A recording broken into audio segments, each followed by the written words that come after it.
toutes et à tous, et j'espère que vous portez bien, que ça va bien, que tout va bien, qu'il n'y a que des biens. Ah ouais, non mais... Donc, aujourd'hui, nous allons faire France, que du beau, que du bon, comme d'habitude. Tout va bien en France, hein, on a juste un problème d'immigration et de voile, c'est tout. On est tranquille. Ouf, j'ai eu peur. Donc, avant de commencer, je voulais vous parler du taux de mortalité infantile qu'il y a eu cette année, enfin l'année dernière du coup. Donc, ils en ont parlé un peu comme ça, et en fait, sur YouTube, j'ai vu la chaîne de l'Humanité. Oui, non, je sais, je me suis perdue dans le très fond des backrooms. Et en fait, ils parlaient de ce taux de mortalité. Donc, ils expliquaient que c'était à cause de la fermeture des maternités. Ok, y a pas de souci. Que des fois, il faut faire 1 heure de route pour en trouver une. Mais le problème, c'est qu'ils disaient que ces morts, ils ont lieu dans les 28 premiers jours. Donc, du coup, c'est où la maman, médicalement, elle a été mal suivie, ou pas suivie du tout, ou c'est que il doit y en avoir une partie peut-être en maternité, je ne sais rien, parce que du coup, on n'a pas les chiffres, ou c'est quand ils reviennent chez eux. Donc, c'est où ils ont eu une maladie, un problème, je ne sais rien, de santé qui n'a pas été décelé à la maternité, parce qu'à la maternité, vous restez pas longtemps. Vous restez que quelques jours. À part si c'est votre premier. Bon, moi, à l'époque, c'était comme ça. Donc, le premier, je suis restée presque 1 semaine. Et par contre, pour ma fille, je suis restée que 4 jours, 6 jours, enfin, des trucs comme ça. Parce que du coup, le premier, il était toujours en vie. Ouais, non, c'est parce que du coup, le premier, il était toujours en vie. Donc là, normalement, ils vous font toutes les analyses, tous les tests, ça fait pour savoir si le truc est viable, tu vois. C'est le truc, bon, c'est l'enfant. Mais vous m'avez compris. Donc, c'est où, quand ils rentrent chez eux, c'est parce qu'à la maternité, ils se sont pas rendus compte qu'il était malade, ou alors c'est parce qu'il s'est passé un problème, dans les, on va dire, 23 premiers jours. Et là, après, il faut se demander qu'est-ce qui s'est passé où chez les parents, de quoi est mort l'enfant. Parce que maintenant, ils meurent tous de la mort subite du nourrisson. Ce n'est pas une mort, en fait, la mort subite du nourrisson.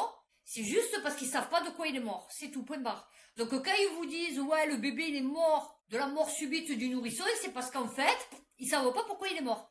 Parce que normalement, tu sais de quoi tu es mort. Tu es mort de vieillesse, de cancer, d'un arrêt du cœur, tu peux le savoir. Par étranglement, étouffement, noyade, je veux dire, empoisonnement.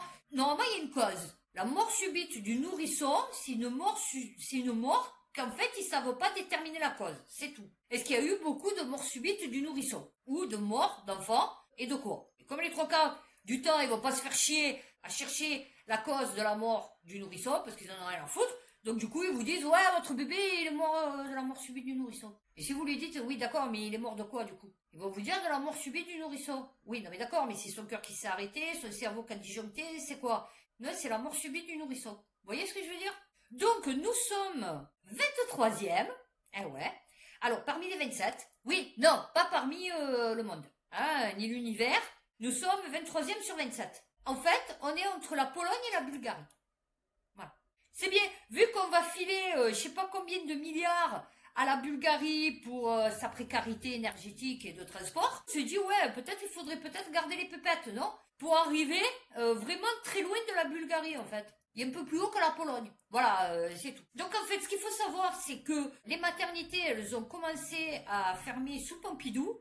Je sais qu'il n'y en a pas beaucoup qui sont à fond sur Pompidou. Mais Pompidou, quand même, c'est un peu traître à la France. Parce que je sais que c'est lui qui est responsable du coup que la France, elle emprunte plus à la Banque de France, mais sur les marchés financiers, d'accord, aux banques privées. Et là, il avait décidé donc de commencer à réduire les maternités. On va pas faire les complophiles en disant que peut-être tout ça est un complot. Depuis Pompidou, tu vois, voilà. Et donc, en fait, il faut savoir que depuis Pompidou jusqu'à maintenant, c'est 75% des maternités qui ont fermé. C'est énorme. Vous vous rendez compte, 75%? Non, faites-le, gâteau, part, machin et tout, vous verrez, 75%, c'est énorme.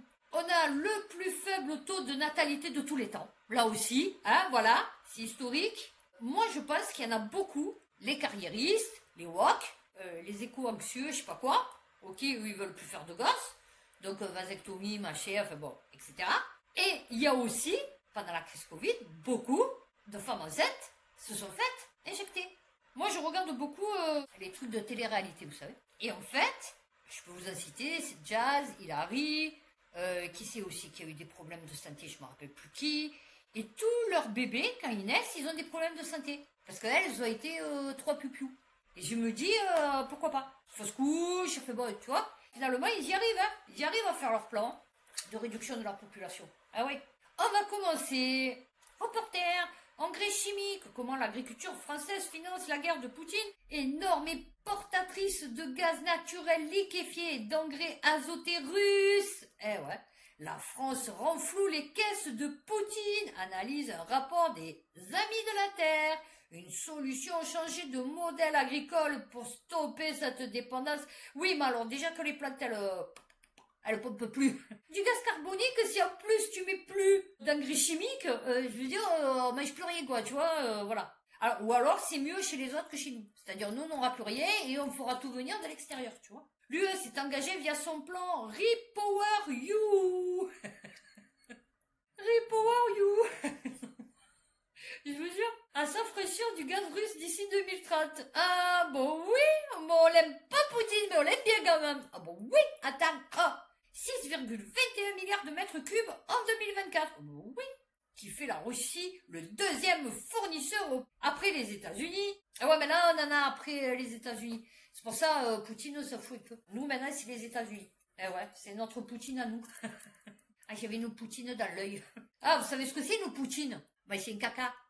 On dit, tu as une poutine, c'est une poutine de l'œil. C'est un caca de l'œil. Premier consommateur d'engrais azotés. Eh ouais. On sépare l'hydrogène du méthane pour le combiner avec de l'azote aérien, chauffé à très haute température en brûlant du gaz. Ah ouais, c'est bon, hein. Ah, tu viens de découvrir que pour faire des engrais, il faut du gaz, en fait. Eh ouais, pour faire chauffer tout le bordel pour que ça fasse de l'engrais, en fait. Eh ouais, non, c'est bien. Les volumes importés par la France depuis le début de l'invasion russe en Ukraine ont augmenté de 86%, passant de 402 000 tonnes de produits finis en 2021 à 750 000 tonnes en 2023. Et les données provisoires officielles pour 2024 laissent entrevoir un niveau encore très élevé. Non, ils nous prennent pour des cons, ils nous ont dit qu'on n'avait plus de gaz. La dépendance croissante de la France face à la Russie. Non, je suis fatiguée, hein, non, je suis fatiguée. Message reçu par la Commission européenne qui a proposé de taxer ses importations avec une augmentation progressive du taux actuel 6,5% à 100% d'ici 3 ans. Hein? Quoi? C'est quoi le délire? Cette dépendance n'inquiète en tout cas pas seulement les écologistes, puisque même l'UNIFA, lobby des industriels français de la fertilisation, s'alarmait le 27 janvier que cette tendance poursuivie en 2024 place l'agriculture française sous une dépendance croissante vis-à-vis de la Russie, qui fournit désormais un jour sur 7 les besoins en nutriments du secteur agricole français. Message reçu par la Commission européenne qui a proposé de taxer ces importations avec une augmentation progressive du taux actuel de 6,5% à 100% d'ici 3 ans. Ah, c'est fini là, les agriculteurs, inscrivez-vous à l'amour et dans le pré parce que je crois que vous pourrez vivre que par rapport à ça. Soit le prix des engrais va augmenter, donc c'est-à-dire que vos fruits et légumes vont augmenter, hein, voilà. Fait toute la bouffe, hein, d'ailleurs, puisque bon, du coup. Et donc, l'effet retombera sur le monde agricole. Oui, non, surtout sur les consommateurs. Oui, non, les consommateurs, parce qu'eux, ils vont répercuter leur prix. Fait, je veux dire, bon. Mon Dieu. On n'est pas dans la merde. Ouais, on n'est pas dans la merde. Ouest France. Quel est le profil des personnes surendettées en France? 10,8% par rapport à 2023. Ah ouais? Tous ces parasites, putain, c'est pas possible ça. C'est encore les migrants ça. Non, c'est toute la faute aux migrants. Donc c'est encore le voile et les migrants. Eh ouais, les immigrés, l'immigration, les musulmans, eh ouais, c'est encore la faute d'eux. Tous les pauvres ne sont pas surendettés et tous les surendettés ne sont pas pauvres. Eh ben non. La preuve, c'est que moi j'ai été surendetté au RSA et que maintenant je suis pas surendetté, je suis toujours au RSA. Tu vois, comme quoi? Alors, soit 13 000 dossiers de plus qu'en 2023. Oh, ça va, 67 millions de personnes. Alors, il est certes lié à la situation économique et sociale, mais touche des personnes au parcours de vie différents, vulnérables ou victimes d'accidents de la vie. Ah ouais, mais non, mais il n'y a pas d'accident de la vie. Eh ben non, ça n'existe pas en France. Tu peux pas te retrouver d'un coup avec un accident de travail, un accident de voiture, avec qui te paralyse, qui t'empêche de retravailler comme il faut, des maladies auto-immunes qui se déclenchent après des piou-piou 3 fois. Eh ouais. Alors, le surendettement survient soit dans des ménages confrontés à plusieurs fragilités structurelles, soit dans des foyers aux ressources limitées, pas en situation de pauvreté pour autant. Divorce, veuvage, incarcération. La hausse du chômage peut ainsi inquiéter, mais est relativisée par la Banque de France. Ah oui, qui fait 7,7 milliards de déficit. On va se baser sur ses commentaires. Sur sa fine analyse. Ah ouais, non, mais... Alors, des régions plus touchées. 52% sont des personnes vivant seules, contre 38% de la population et 20% sont des familles monoparentales. Principalement des mères. Eh ouais. Tu vois, c'est ça le problème. C'est qu'on vient taper sur le RSA, mais les 3 quarts des femmes monoparentales, elles sont au RSA chérie. Parce qu'elles peuvent pas travailler et s'occuper et gérer 3 gosses en même temps. Tu vois, c'est pas possible. Surtout en sachant que si tu laisses ton enfant à la crèche, il est susceptible de boire du desktop. Eh ouais. Les locataires ou personnes hébergées à titre gratuit sont également surreprésentés. Entre 25 et 64 ans. Ah oui, fourchette, elle est large là aussi, hein. Je t'explique. Voilà. Non, mais écoutez, c'est bien, hein. Dette du quotidien dans 3 cas sur 4. Non, ça va, les Français, ils vivent bien, hein. Moi, je les vois, ils font les courses. Bon, ils ont tous un moyen d'âge 70 ans, mais ça va, ils vivent bien. Puis alors, qu'est-ce qu'ils s'en foutent des autres? Mais alors, je t'explique, oh, non, mais... Dans les Alpes-Maritimes, l'État démantèle une ancienne ferme aquacole considérée comme source de pollution. Oui, attends. Ils nous ont pris la tête avec leur saumon, leur poisson d'élevage. D'ailleurs, merci Philippe, notre spécialiste du saumon. Parce que du coup, il m'a expliqué que le poids du saumon d'élevage n'était pas le même que le poids du saumon sauvage. Donc, merci Philippe. Ouais, dans un sens, c'est logique, parce que bon, ils sont gavés, donc ils sont un peu mode occidental, c'est-à-dire obèses, tu vois, les saumons. Et je me doute qu'un saumon sauvage, il fait du sport, donc du coup, il est plus mince. Les travaux doivent durer 4 semaines. Et donc, ils nous ont emmerdés avec tout ça, là, pour soi-disant l'écologie, machin et tout. Et maintenant, ils se rendent compte que c'est de la merde encore. Et ouais, voilà. Ça, c'est quand tu veux être plus fort que la Terre. C'est quand tu te crois plus fort que l'univers, que le système solaire à 300 milliards d'étoiles. Du béton et des pneus considérés comme des déchets, ce que contexte l'ex-propriétaire. Oh bah oui, attends, le mec il a fait l'enclos avec des pneus et du béton. Ah ouais, il s'est pas fait chier, hein, ouais, ma foi, attends. Alors aujourd'hui, faute d'action de l'ancien propriétaire, l'État se substitue à l'entreprise pour remettre en état et dépolluer. Eh ouais. À une douzaine de mètres de profondeur gisent 300 mètres de chaîne, une vingtaine de pneus et du béton qui servait à lester les cages, explique le représentant de la préfecture. Bon oui. Ah ouais, le plus gênant, c'est les pneus. Ah ouais, c'est sûr. Hein. Selon les conditions météorologiques, il faut éviter leur dispersion. Oui, voilà, c'est tout. C'est pas parce que ça pollue, que ça détruit le fond marin, parce que du coup ça bouge, donc ça racle, tu vois. Non, pas du tout. C'est juste parce qu'il faut éviter qu'ils se dispersent, parce que sinon on va galérer pour aller les récupérer, tu vois, voilà. Alors, il a l'allure et le verbe d'un vieux loup de mer à qui on ne la fait pas. Ah oui, non, c'est ça, il doit avoir plus de 65 ans lui aussi. Quand on crée une réserve marine artificielle, on immerge des blocs de béton, là, on les retire à cause de la pollution. Non, il vient de te dire que c'est pas les blocs de béton, c'est les pneus. Non, parce que nous, s'ils nous feraient les digues à la Pointe Rouge avec des pneus, je vais te dire, ça aurait été compliqué, tu vois. 30 tonnes de déchets. Oh, bah écoute, 80 000 euros. Présenté à l'ancien exploitant qui est sûrement insolvable. Ah oui, non. C'est magnifique ce qu'il arrive en français, vous avez vu? Pêche destructrice dans les aires marines protégées. Pourquoi la France est toujours à la traîne? Ah oui, Macron. Il a rappelé que l'océan est à la fois le plus grand puits de carbone au monde et le plus grand trésor de biodiversité. Ah oui, non, mais pas avec toi, en fait. C'est ça le problème. Alors, d'élaborer des feuilles de route nationales pour éliminer progressivement le chalutage de fond dans les AMP d'ici à la fin de 2024. La France n'a pas encore réalisé de progrès significatif. Alors, elle n'a pas réalisé de progrès ou elle n'a même pas donné les feuilles de route? Non, parce que du coup... Fait notable, la coalition d'associations compte également des pêcheurs, eux aussi victimes de la concurrence déloyale de ces chalutiers qui nuisent aux petits pêcheurs français. Ben oui, mais t'as pas compris? Mais t'as pas compris que le français est d'ores et déjà en voie d'extinction.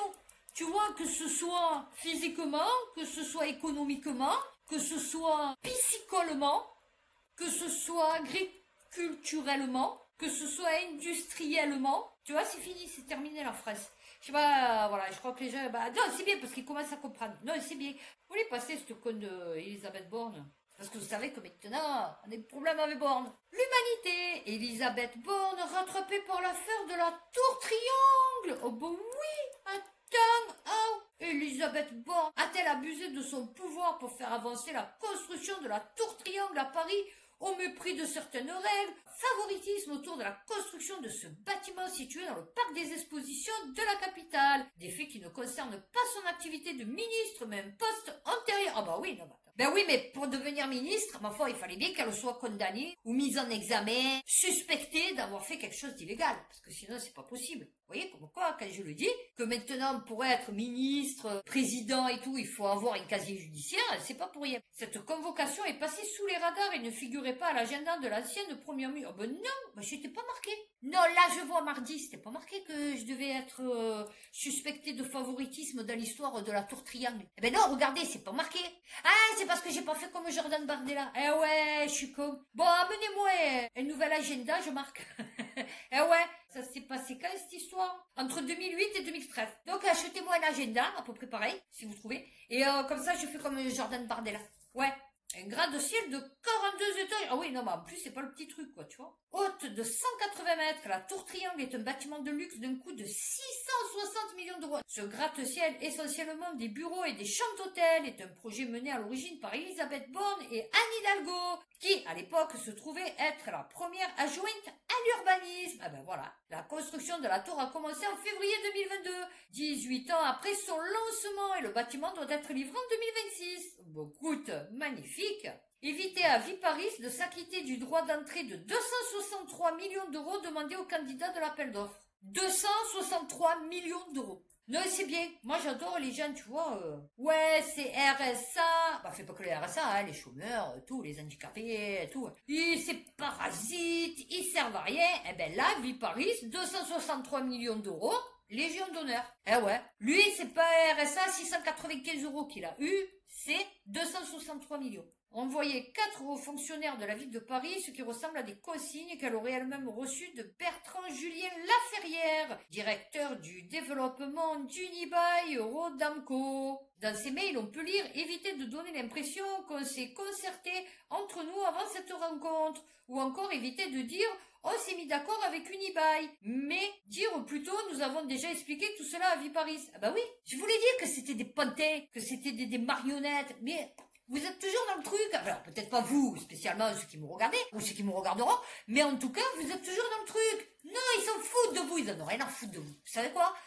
Vous êtes là, vous êtes pas là, ça leur a fait bouger une, ça me fait bouger l'autre, j'en sais rien, fait pas, vous m'avez compris. Franchement, oui, je m'enlève encore les chaussettes, j'ai encore chaud. Eh ben ouais, désolé, j'ai chaud aux pieds, hein, voilà. Franchement, ils en ont rien à foutre de vous, quand vous l'aurez compris. Non, non, mais franchement, c'est dur. Moi, des fois, je les entends parler, les gens, je me dis, putain, mais tu crois encore qu'ils en ont... Mais pourquoi ils auraient quelque chose à faire de toi? Ils te connaissent. Ils en ont rien à foutre de toi. Ils savent même pas que tu existes, en fait. Une plainte avait été également déposée contre X par l'association anticorruption Anticorps. Ah ouais, elle se demande pourquoi ils ont pas voulu leur renouveler le piou-piou. Ah ouais, là, c'est sûr. Et sur ces bonnes paroles super réjouissantes, on passe au brève.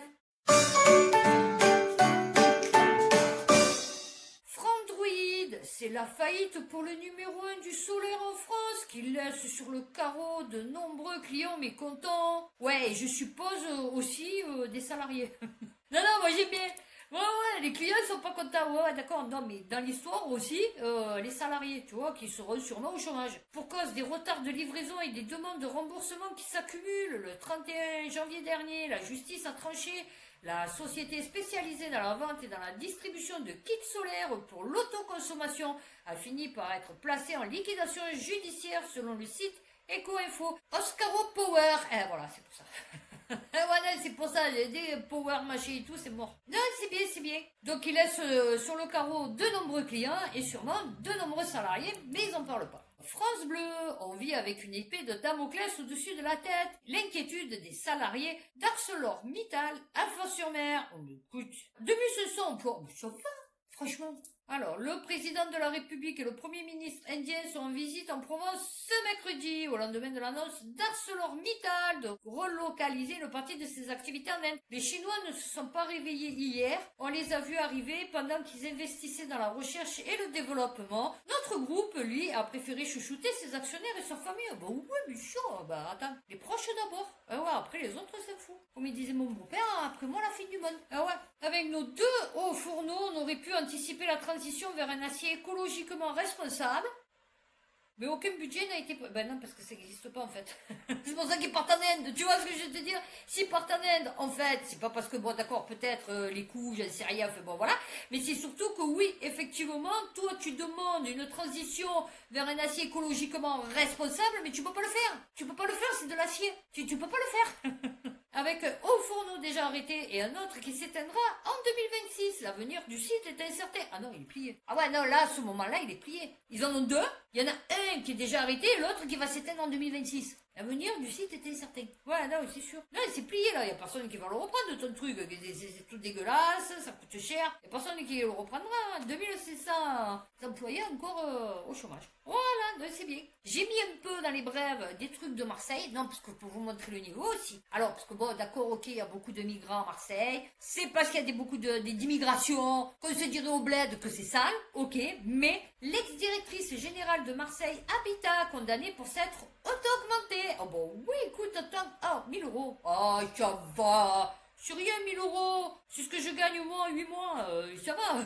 Franchement, oh, eh ouais, nommée en mars 2021 et a été licenciée en septembre 2022 pour faute grave. Ah bah oui, actionnaire principal de la société d'économie mixte spécialisée dans le traitement du logement indigne. C'est fatigant. Là aussi, du coup, j'ai mis Marseille. Mars Actu, vers une annulation par la justice du plan école de Marseille. Le préfet et la société publique des écoles de Marseille défendront devant le tribunal administratif le contrat signé en 2023 pour rénover et construire 188 écoles. Eh ouais, d'un cululu. Le maire Benoît Payan, ah ouais, non. Le plan école du siècle va-t-il tomber dans l'année? Bon oui, bien sûr. On n'a plus d'enfants. Quoi faire des écoles? Après, pour apprendre ce qu'ils apprennent, franchement, ils ne savent plus rien. Ils ne savent pas lire, ils ne savent pas écrire. Lui-même, soutien massif du plan avec 400 millions d'euros de subventions. Eh ben ouais, il n'y a que nous qu'on va payer. Comme d'habitude. C'est comme, hein. Il faut se souvenir que le plan existe aussi du fait d'un déficit d'entretien de la ville. Allez, pas possible. Et c'était qui avait? Oh, j'étais Godet. Ah ouais, c'était la droite. À nous, en ce moment, ils sont en train de tout casser, de tout reconstruire. Mais bon, si on n'a plus les pépettes, je sais pas comment ils vont faire. On m'a fait rire celle-là. Non, m'a fait rire celle-là. Bouches-du-Rhône, le maire d'Aiguille démissionne après 30 ans en poste. Alors, là, tu te dis, bon, peut-être trop vieux. Ouh, tu vois la tête qu'il a. Bon, il a 95 ans, le mec. Là, quand tu es élu maire, comme nous, Godin, pendant 25 ans, ou 30 ans, ou 35 ans, ou 40 ans, tu sais que le mec, c'est un coup de pot de vin, de corruption, voilà. A annoncé sa démission à l'occasion de la traditionnelle cérémonie des vœux. Donc, je vais vous lire juste. Ses administrés n'ont pas non plus caché leur émotion dans les commentaires. Un homme au grand cœur rempli d'amour pour son village et ses administrés, tel un père pour tous les Aiguillens. Comme le rapporte Mars Actu, le maire était visé par une enquête pour favoritisme. Voilà. Ah oui, on aimerait avoir un père comme ça. Oui, les Français rêvent d'avoir un père comme ça. Eh ouais, non, on le voit, hein, ma foi, attends. Oh, un père rempli d'amour, un homme au grand cœur. Ah oui, surtout aux grandes poches. Ah ouais, non, il avait surtout des grandes poches. Ah oui, pour mettre tes pépettes. Mais ça te plaît, donc bon voilà. Non, c'est bien, non, mais moi j'aime bien lire la fin des articles, vous voyez, parce que c'est là où vous apprenez le plus de choses. Le Parisien, fraude aux élections municipales à Marseille, plusieurs élus condamnés. Oh, bah alors, des élus de tous bords politiques. Ah bah oui, bien sûr. Les colistiers, les républicains. De la tête de la liste, Martine Vassal. L'ancien maire de secteur LR des 11e et 12e arrondissement, Julien Ravière. C'est pas le frère de Stéphane Ravière, lui? Accusé d'avoir abusé 194 électeurs, dont 51 résidents vulnérables de l'EHPAD. Ah ben, qu'est-ce que j'avais dit? Hein? Dans France, suppression du vote pour les détenus et tout, j'ai dit, bah oui, parce qu'il n'y a que les grabataires en EHPAD qui peuvent voter. Et ben voilà, mais je suis trop forte. Non, là, franchement, ça mérite un pouce, vous voyez? Là, ça mérite un pouce. Directeur de campagne, Richard Omiros, a été condamné à 2 ans de prison, dont 2 avec sursis et 5 ans d'éligibilité. Bon alors, il va pas avec Marine Le Pen? Partiellement relaxé, Yves Morin, ex-maire LR des 6e et 8e arrondissements, a été condamné à 6 mois de sursis et 1 an d'éligibilité. Bon alors, là aussi, il faut les rejoindre Marine Le Pen. L'ancien commissaire Roland Chervet accusé d'avoir utilisé sans autorisation le tampon Marianne de son supérieur. Oh bon oui, attends, mon Dieu. Des proches de Samia Ghali. Oh bon oui. Printemps Marcy. Oh bon oui, on fait des fleurs. Hein, on fait des petits bourgeons. Ah ouais. Marguerite Pasquani, conseillère municipale déléguée au CIQ, comité d'intérêt du quartier, a écopé de 18 mois avec sursis et 3 ans d'inéligibilité pour avoir usé du coup fil amical d'un commissaire pour valider des paquets de formulaires pré-remplis pour le premier tour en la présence des mandats. Oh oui, attends. Roland Cazola, conseiller municipal délégué à l'espace public et infirmier libéral. Oh bah oui. Et il y a aussi des anciens élus de la commune voisine de la Peine-sur-Yvonne. Non, je vous dis franchement, allez, une note un peu plus sympathique. Non, celle-là, elle est rigolote. Non, attends, c'est pas ni runaché. Plug, baby, plug. Moi, le plug, il me satisfait pas. Hein. Franchement, il me satisfait pas ce mot. Hein. Au sommet sur l'intelligence artificielle, la France prône une IA éco-responsable sans vraiment s'en donner les moyens. Non, mais je pense qu'ils ont même pas donné une esquisse de, tu vois, de début de fin. Mais ouais, c'est bien. Alors, celui-là aussi m'a fait rire. Hein. France Info. Attaque à la grenade à Grenoble. Le patron du bar se divisait par cet acte. Que là, vous vous dites, oh putain, ils s'en prennent aux commerçants, c'est le feu, tous ces migrants surarmés, là, parce qu'une grenade surarmée. Bon, il n'y avait pas le Charles?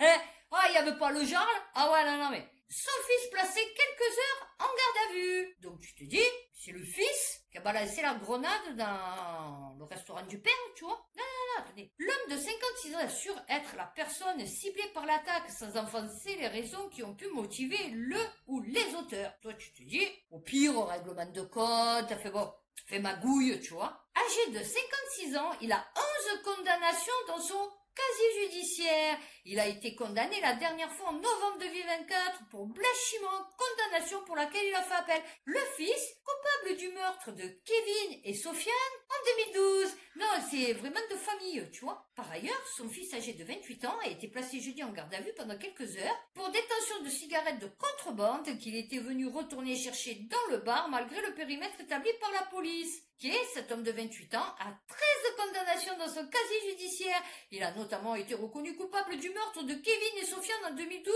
à Échirol et est sorti de prison en 2023. Oh ouais, mais écoute, violence, outrage et recel. Sa dernière condamnation date d'avril 2024 pour subornation de témoins. Ça va. Non, et c'est bien. Moi, j'estime que franchement, la justice, la police et tout, elle fait super bien son travail en France. Ouais, non, parce que tu peux pas les critiquer. Tout le monde fait super bien son boulot. Sud-Ouest, agriculture, une amende plutôt qu'une peine de prison. Le Sénat dépénalise certaines atteintes environnementales. Alors, ça, je vous explique. Vous savez pourquoi? Parce que là, ils viennent de sortir une loi aussi. Enfin, ils sont en train de faire une expérimentation que quand tu fais un vol à l'étalage, tu vas te prendre 300 €. Alors, faudrait-il que le mec arrive à te garder. Donc, c'est-à-dire, tu vois un mec en train de voler dans ta boutique. Tu appelles la police.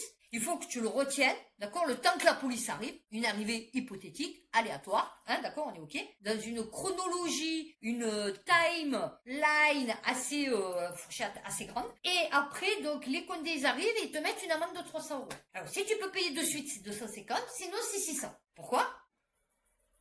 Ils augmentent pas les impôts. Mais maintenant, tu vas payer des contraventions pour tout et n'importe quoi. Voilà. Oui, les sénateurs ont remodelé le régime de la répression de certaines atteintes à l'environnement, prenant une amende jusqu'à 450 € au lieu de la peine maximale de 3 ans de prison et 150 000 € d'amende actuellement prévue. Bon, les trois quarts, ils sont au RSA, hein, les mecs, les agriculteurs. Mais bon, je dis c'est rigolo parce que les mecs, ils te mettent des amendes. Mais les trois quarts des gens, maintenant, ils sont insolvables. Un peu comme le Charles. Ah ouais, non, mais le mec, il s'est mis insolvable. Non, mais lol, la blague. Lui, je sais pas qui c'est. Oussama Amar, cofondateur de The Family, placé en garde à vue pour des soupçons de détournement de fonds. Ben non, lui, c'est pas un gros parasite. Ah ouais, non, je croyais que c'était Demis Roussos.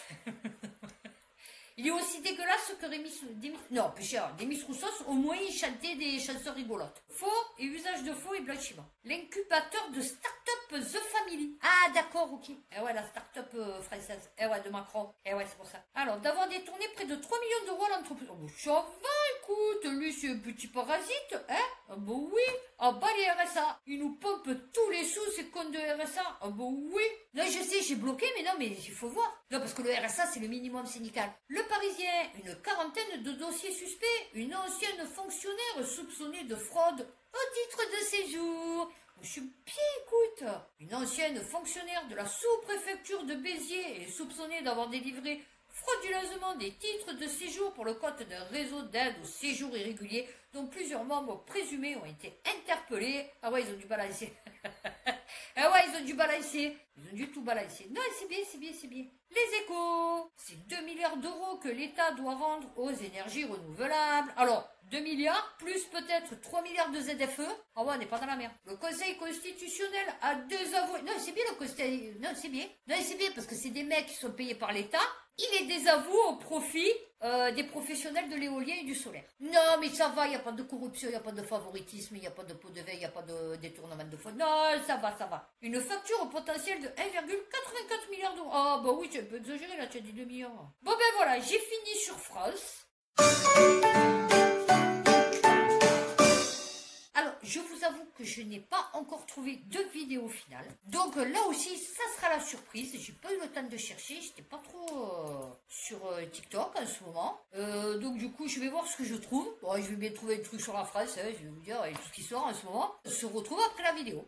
Pouah, là, ce coup-ci, je pense que Alliance Forêt-Bois, ils ont été pris la main dans le sac. Alliance Forêt-Bois, vous les connaissez maintenant, c'est la plus grande coopérative forestière française qui fait malheureusement énormément de coupes rases.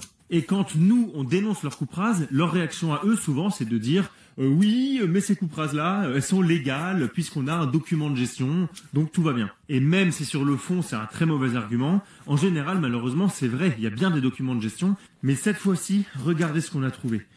Il n'y a plus un arbre sur ces parcelles-là qui font 7,5 hectares. Ici, avant, il y avait une forêt mélangée avec principalement des chênes, mais aussi quelques résineux. Et là, tout simplement, il ne reste pas un arbre. Et ce qu'on a appris grâce à la DDT et au CNPF, c'est juste fou, c'est qu'en fait, Alliance Forêt-Bois n'avait aucune autorisation. Pas de plan de gestion, pas de PSG, pas de RTG, pas de CBPS. Et en plus, on a trouvé à qui ils ont vendu le bois. Et ça va pas arranger leur cas. Regardez ça, quelques jours à peine après la fin de la coupe, une machine est venue broyer le bois qui était au bord de la route pour en faire des copeaux et les charger sur un camion. Ce camion, on l'a suivi et il est parti à plus de 100 km d'ici, à Tours, pour aller livrer l'entreprise Dalkia. Cette entreprise-là, elle utilise les copeaux de bois pour alimenter le réseau de chaleur de la ville de Tours. Mais là où ça devient particulièrement intéressant, c'est que la ville de Tours a établi un cahier des charges qui s'adresse à toutes les entreprises qui alimentent ce réseau de chaleur pour éviter justement que le bois provienne de forêts qui ont été ravagées. Donc là, je pense que ça va les intéresser, la ville de Tours, parce que le bois, il provient d'une forêt ravagée, par Alliance Forêt-Bois, qui est l'une des pires entreprises en ce qui concerne la gestion forestière. On va les alerter, la ville de Tours, et bien sûr, on vous tiendra au courant de ce qu'ils nous répondent. N'hésitez pas, vous non plus d'ailleurs, à aller taguer la ville de Tours, la municipalité de Tours dans les commentaires, pour qu'ils voient un petit peu la vidéo monter. Et puis, bien sûr, à suivre Canopé, comme ça, on vous tiendra au courant de ce qui se passe dans cette affaire-là et dans toutes les autres affaires qu'on suit en ce moment. Bon ben voilà, écoutez, j'espère que cette vidéo vous aura plu, vous aura fait passer quand même un bon moment. N'hésitez pas à me liker, à vous abonner, à me laisser un petit commentaire. D'ici ma prochaine vidéo, donc ça va être Europe. Là aussi, j'ai que des belles choses magnifiques. Prenez soin de vous, faites attention à vous et puis à bientôt pour une prochaine vidéo.